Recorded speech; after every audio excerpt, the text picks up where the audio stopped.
Assalamualaikum dear students. My name is Aisha Khalid and welcome to my YouTube channel The Doctors. Students, today we are going to discuss the chapter number 2 biological molecules and the topic will be proteins. Firstly, I would like to tell you that what are proteins. Proteins are the polymer of amino acid and the polypeptide chains. The protein may consist of one or many polypeptide chains. वो polypeptide chain एक भी हो सकती है और polypeptide chain दो भी हो सकती हैं ठीक है and each protein has specific proteins which are determined by the number and sequence of amino acid in a molecule and upon the shape which molecule assumes as the chain folds into its final compact form इसका मतलब ये है कि हमें ये कैसे पता चलेगा कि ये प्रोटीन जो सी है ये कौन सी प्रोटीन है हम उस प्रोटीन के अंदर उसकी जो फाइनल शेप है जो हमारे पास लास्ट में वो प्राइमरी हो सकती है वो सेकेंडरी हो सकती है वो टर्शियरी हो सकती है वो क्वाटरनरी हो सकती है हम उसकी फाइनल शेप को देख के हम बता सकते हैं कि इसके अंदर नंबर सीक्वेंस और शेप ऑफ अमाइनो एसिड्स कितने हैं ठीक है अब प्रोटीन जिनसे है इसकी हमारी बॉडी में बहुत सारे फंक्शन हैं जैसे प्रोटीन सोर्स ऑफ एनर्जी भी है प्रोटीन जिनसा है वो एक्ट करता है as a structural material protein वो बिल्डिंग मटेरियल भी है प्रोटीन जिनसा है वो ब्लड क्लोटिंग प्रोटीन्स भी होते हैं ठीक है जो ब्लड को क्लोट करते हैं उसके बाद जो हमारे पास क्रोमोसोम्स के अंदर स्पिंडल फाइबर्स होते हैं और मसल्स के अंदर जो एक्टिन और मायोसिन होते हैं वो भी प्रोटीन से मिलके बने होते हैं और हमें ये पता है कि सारे enzymes that are protein in nature और जब एंजाइम्स हैं वो प्रोटीन के बने हुए हैं तो इसका मतलब ये है कि तो ये मेटाबॉलिक रिएक्शंस को इंक्रीज करते हैं ठीक है उसके बाद हमारे पास नेक्स्ट चीज़ आती है प्रोटीन के अंदर उसका सब यूनिट मतलब कि प्रोटीन किस चीज़ से बने होते हैं जिस तरह मैंने आपको कल बताया था कि जो लिपिड्स हैं वो फैटी एसिड से बने होते हैं इसी तरह जो प्रोटीन्स हैं वो किससे बने होते हैं अमाइनो एसिड से amino acid is the building block of proteins there are 20 amino acids in our body that may be essential and 10 are non essential ठीक है ये जो आपके सामने है ये अमाइनो एसिड का एक स्ट्रक्चर है ठीक है इसके जो मिड वाला कार्बन होता है उसे हम कहते हैं अल्फा कार्बन उसके साथ एक अमाइनो ग्रुप जुड़ा होता है मतलब अमाइनो नहीं अमाइनो तो NH3 होता है अमाइन ग्रुप जुड़ा होता है दैट इज NH2 और उसके पास दो लोन पेयर होते हैं ठीक है आर जो सा है वो वेरिएबल ग्रुप है इस आर के साथ कोई भी नाइट्रोजनस स्पेस अटैच हो जाए तो फिर वो उसकी सीक्वेंस को उसकी प्रोटीन के स्ट्रक्चर को उसके फंक्शन को चेंज कर देता है थर्ड थिंग जो सी अल्फा कार्बन के साथ जुड़ी होती है वो होती है हाइड्रोजन और फिर अल्फा कार्बन के साथ होता है COOH ओके नेक्स्ट आते हैं हम di and polypeptide what is dipeptide and what is polypeptide dipeptide और पॉलीपेप्टाइड ये बनते कैसे हैं हमने ट्रांसलेशन का बारे में तो पढ़ा ही है कि ट्रांसलेशन का प्रोसेस कैसे होता है उसमें डाईपेप्टाइड एंड पॉलीपेप्टाइड बनते हैं कैसे बनते हैं these are form by the condensation of amino acids on the ribosome under the instructions of messenger RNA which takes these instructions from DNA DNA से इंस्ट्रक्शंस आती हैं मैसेंजर आरएनए के पास और वो जो मैसेंजर आरएनए है वो होता है राइबोसोम के ऊपर राइबोसोम जो सा है उसके ऊपर डाईपेप्टाइड एंड पॉलीपेप्टाइड बनते हैं किसकी कंडेंसेशन से अमाइनो एसिड की कंडेंसेशन इस प्रोसेस को हम कहते हैं ट्रांसलेशन इस प्रोसेस में होता क्या है दरअसल when an amino acid reacts with another amino acid एक अमाइनो एसिड दूसरे अमाइनो एसिड के साथ रिएक्ट करता है ठीक है और रिएक्ट वो कैसे करता है कि OH कार्बोक्सिलिक ग्रुप इस एसिड में से जो OH है एक अमाइनो एसिड का वो दूसरे अमाइनो अमाइनो एसिड के अमाइनो ग्रुप में से H लेता है वहां से कार्बोक्सिलिक एसिड में से OH आता है और दूसरे अमाइनो अमाइनो एसिड के अमाइनो ग्रुप में से H आता है ये मिलके वाटर का मॉलिक्यूल बनाते हैं और उसे रिलीज कर देते हैं और इस तरह फिर एक पेप्टाइड बॉन्ड बन जाता है ठीक है और मैंने आपको पहले बात बतानी थी कि जो सा होता है एक अमाइनो एसिड उसके ऊपर एक एन टर्मिनल होता है दैट इज NH2 एक सी टर्मिनल होता है दैट इज COOH ठीक नीचे आपको ये स्ट्रक्चर दिया हुआ है इसमें देखें ग्लाइसिन जो सा है एक अमाइनो एसिड है एलानिन दूसरा अमाइनो एसिड है एक ग्लाइसिन जो सा अमाइनो एसिड है उसके कार्बोक्सिलिक ग्रुप में से OH आया है एलानिन के जो अमाइनो एसिड है उसके अमाइनो ग्रुप में से H आया है ठीक है इन्होंने रिएक्ट किया है और एक वाटर का मॉलिक्यूल रिलीज करके ग्लाइसिन एलानिन बना लिया ठीक है? और इसमें एक पेप्टाइड बॉन्ड बन जाता है हमारे पास। यही मैंने आपको डाई एंड पॉलीपेप्टाइड का कॉन्सेप्ट बताना था। फिर हमारे पास नेक्स्ट चीज़ आती है what is the structure of protein. अभी मैंने आपको बताया प्रोटीन के 4 स्ट्रक्चर्स होते हैं, that is primary, secondary, tertiary and quaternary. Firstly I would like to tell you about primary structure. What is primary structure? A primary structure of proteins refers to the linear sequence or order of amino acid during the process of protein biosynthesis or translation. मतलब कोई भी process हो, translation का process हो जाए, वो protein की biosynthesis का प्रोसेस हो जाए, उसके अंदर अगर किसी भी अमाइनो एसिड की सीक्वेंस वो लीनियर है, तो उसे हम कहते हैं कि ये प्रोटीन जो सा है उसका प्राइमरी स्ट्रक्चर है। ठीक है? And the primary structure of protein determines how the protein will fall into a more advanced structure such as the unique three dimensional structure of protein. ये जो सा है ना, ये प्राइमरी है, मतलब ये स्टार्टिंग है। जैसे नर्सरी प्रेप हम पढ़ते हैं, वो हमारी स्टार्टिंग होती है। इसी तरह प्राइमरी जो सा है वो स्टार्टिंग है। इसके बाद आहिस्ता आहिस्ता जब हम आगे पढ़ेंगे तो वो दोबारा अपने फोल्ड बनाता जाएगा, आहिस्ता आहिस्ता फिर वो एक थ्री डायमेंशनल सीक्वेंस बना लेगा, लेकिन हमारे पास जो बेसिक है वो हमारे पास प्राइमरी ही होता है। फिर आता है हमारे पास what is secondary structure.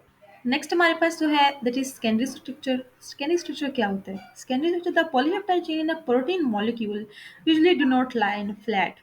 They usually coil into helix or into some other regular configuration.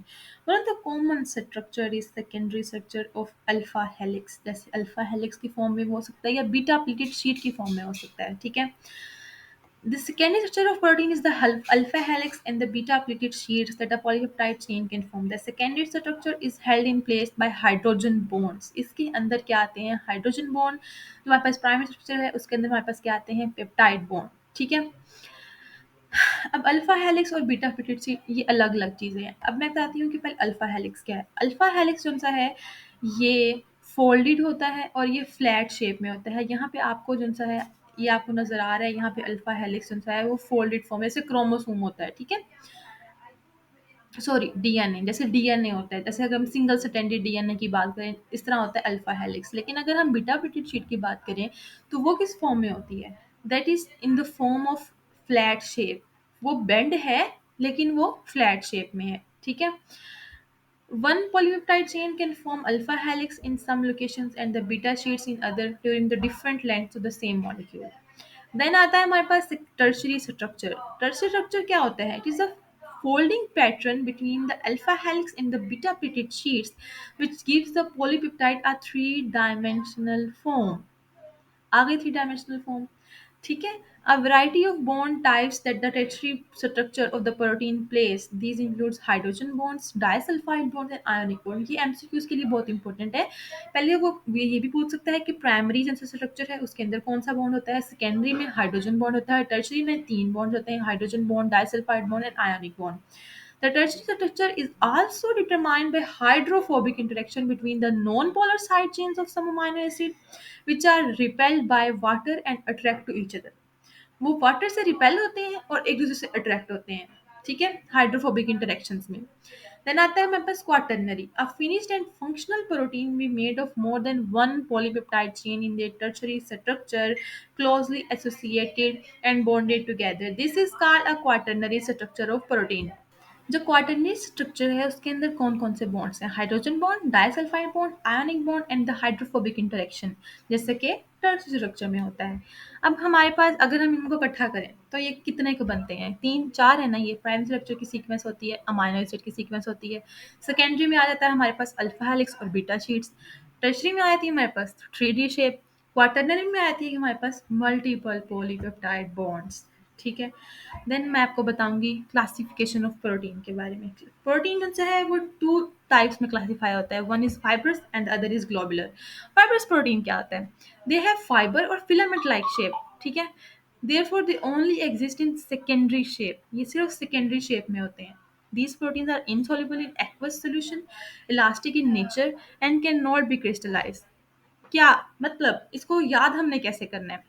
मैं इसको आपको इसको याद करने का थोड़ा तरीका बताती हूँ। अब देखिए फाइब्रस जो से होते हैं ना, वो फाइबर की फॉर्म में होते हैं, वो फिलामेंट लाइक होते हैं। F for fibre, F for filament, F for fibrous protein. ठीक है? एक बात ये हो गई। अगर ये फाइब्रस हैं तो ये इनसोल्यूबल है, ये सोल्यूबल नहीं होंगे। ये in the form of fibre zigzag ऐसे फिरते रहेंगे, ये सोल्यूबल नहीं होंगे एक्वस सॉल्यूशन में। और ये जो है ये इलास्टिक होंगे। ज़ाहिर-सी बात है जब वो ज़िगज़ैग फ़ॉर्म में हैं, जब वो सिंगल स्ट्रैंडेड डीएनए की फ़ॉर्म में हैं, तो फिर वो जो से हैं वो इलास्टिक हैं। वो सीधे भी हो सकते हैं, वो बेंड भी हो सकते हैं और ये क्रिस्टलाइज़ कभी भी नहीं हो सकते। जैसे कोलेजन हो गया, फिब्रिनोजेन हो गया, एक्टिन, मायोसिन, केराटिन। अगर हम ग्लोबुलर प्रोटीन्स की बात करें, that are these are spherical और ग्लोब्यूल्स, ये गोल होते हैं। ग्लोबुलर, अर्थ भी तो ग्लोब है हमारी, अर्थ भी तो स्फेरिकल ही है हमारी, ओवल है वैसे, लेकिन हम उसे स्फेरिकली लोग कहते हैं, ठीक है। Therefore they exist in tertiary and quaternary, ये टर्शियरी और क्वाटरनरी फॉर्म में, और जो चीज़ टर्शियरी और क्वाटरनरी में आ गई है तो वो इनलास्टिक हो जाएगी, वो इलास्टिक नहीं है, और वो सोल्यूबल है एक्वस सॉल्यूशन में, और वो क्रिस्टलाइज हो सकती है। ये बात इसमें है भाई कि ये क्रिस्टलाइज हो सकती है। वैसे इसके एग्जांपल्स में एंजाइम्स, हार्मोन्स, एंटीबॉडीज और चैनल प्रोटीन आ जाते हैं। Now the role of amino acid, amino acid का क्या रोल हो सकता है इसके अंदर। अमाइनो एसिड जो से है ना, अगर उसकी एक अमाइनो एसिड की सीक्वेंस चेंज हो जाए ना, तो फिर उससे बहुत सारी डिजीजेस काज हो सकती हैं। उनमें से एक डिजीज मैं आपको बता दूं, that is sickle cell anaemia. इसमें क्या होता है, इसमें एक एसिड है ग्लूटामिक एसिड, वो वेलिन से रिप्लेस हो जाता है, और जो वेलिन है वो पोजीशन नंबर 6 पे बीटा चेन में प्रेजेंट होता है, और वो उससे रिप्लेस हो जाता है, और इससे एक डिजीज काज हो जाती है जिसे हम कहते हैं सिकल सेल अनीमिया। ठीक। फिर हमारे पास आता है रोल ऑफ प्रोटीन्स। प्रोटीन के दो तरह के रोल हैं, एक स्ट्रक्चरल रोल है, एक फंक्शनल रोल है। स्ट्रक्चरल रोल में हमारे पास चार चीजें आती हैं, कोलेजन, इलास्टिन, केराटिन, हिस्टोन। अब कोलेजन क्या है? Collagen establishes the matrix of bone and cartilages। ये तो हमें पता है, कोलेजन हमारी बोन्स में और कार्टिलेज में होता है। इलास्टिन कहाँ प्रेजेंट होता है? Elastin provides supports for connective tissues such as tendons and ligaments. Tendons और लिगामेंट्स के साथ जो मसल्स अटैच होते हैं उसको ये इलास्टिसिटी प्रोवाइड करता है। कौन? इलास्टिन। देन आता है केराटिन। केराटिन क्या करता है? It strengthens protective coverings of hairs, nails, quills, feathers, horns, beaks. समझ आ गई? फिर हमारे पास आता है हिस्टोन। हिस्टोन क्या होता है? हिस्टोन का तो हम सबको पता है, it arrange the DNA into the chromosomes. फिर हमारे पास नेक्स्ट हमारे पास है इसके फंक्शनल प्रोटीन। फंक्शनल प्रोटीन में छह चीजें आ जाती हैं, enzymes, hormones, antibodies, haemoglobin, fibrinogen and ovalbumin या फिर केसिन। एंजाइम्स, एंजाइम्स का तो हम सबको पता है, they speed up the metabolic reactions, they are made up of proteins. Hormones, hormones क्या करते हैं? Hormones are also protein in nature and are involved in the regulation of physiological activities such as regulation of glucose level, calcium level, digestion, blood pressure। इन सब चीज़ों को hormones control करते हैं। आगे जाके हम चैप्टर पढ़ेंगे, उसमें हम पिट्यूटरी ग्लैंड के हार्मोन्स पढ़ेंगे, इंटीरियर ग्लैंड के हार्मोन, पोस्टीरियर ग्लैंड के हार्मोन, और इसके अलावा भी सारे ग्लैंड्स के हम हार्मोन पढ़ेंगे। फिर आते हैं हमारे पास antibodies. These proteins are produced by white blood cells in response to antigen. Antigen क्या होता है? एक फॉरेन पार्टिकल होता है जो बाहर से आके हमारे रेड ब्लड सेल्स पे अटैक करता है, सॉरी वाइट ब्लड सेल्स पे अटैक करता है, ठीक है। और ये जो एंटीबॉडीज हैं ये उसके खिलाफ इम्यूनिटी प्रोड्यूस करते हैं। देन आता है हीमोग्लोबिन। हीमोग्लोबिन का तो हम सबको पता है, ये आरबीसीज में प्रेजेंट होता है। It transport oxygen and carbon dioxide from lungs to the other parts of the body. Then आता है हमारे पास fibrinogen. It is found in blood plasma and involve in blood clotting processes. Ovalbumin, oval में कहाँ पाया जाता है? Oval क्या होता है? एग होता है, तो ये एग की वाइट्स में प्रेजेंट होता है। और केजिन, ये आपको याद करना पड़ेगा, that is milk based protein that involve in the storage of amino acid. Students, this was our topic protein. अगर आपको इसमें से कोई चीज़ समझ ना आई हो, कोई आपका क्वेश्चन हो, कोई भी क्यूरी हो, आप कमेंट में मेंशन कर सकते हैं। इंशाल्लाह आई विल आंसर। ख्याल रखिएगा अपना। जज़ाकल्लाह। अल्लाह हाफिज़।